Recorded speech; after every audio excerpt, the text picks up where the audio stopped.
Daniel Ortiz, ganador de grandes festivales en Argentina y Paraguay, hijo de paraguayos, creador del tema musical Tajita Arobá, que le rinde homenaje al poeta y humanista, al doctor Carlos Federico Avente, cuando cumplió 100 años. Así es. ¿Cuál fue tu inspiración para componer este tema, Daniel? Y fue grande la inspiración. Para mí la mayor inspiración fue la vida y obra del doctor.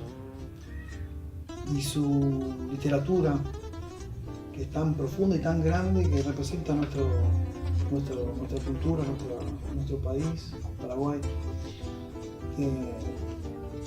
También el conocimiento que me transmitió Martín Azamendia fue hermoso, grandísimo, y darme cuenta de quién es realmente el doctor Avente fue maravilloso, inspirador, donde quise sentir la necesidad de hacer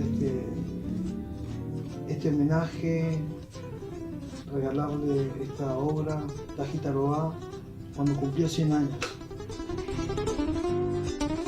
Daniel, ¿qué significa para vos el doctor Carlos Federico Avente? Y para mí significa mucho. Un ejemplo de vida, un ejemplo a seguir, hacer las cosas lindas y buenas que hizo en la vida el doctor Carlos Federico Avente, y por eso le compuse este tema dedicado a él, Tajita Arobá. Te deseo mucha suerte y muchas gracias. Gracias, bendición.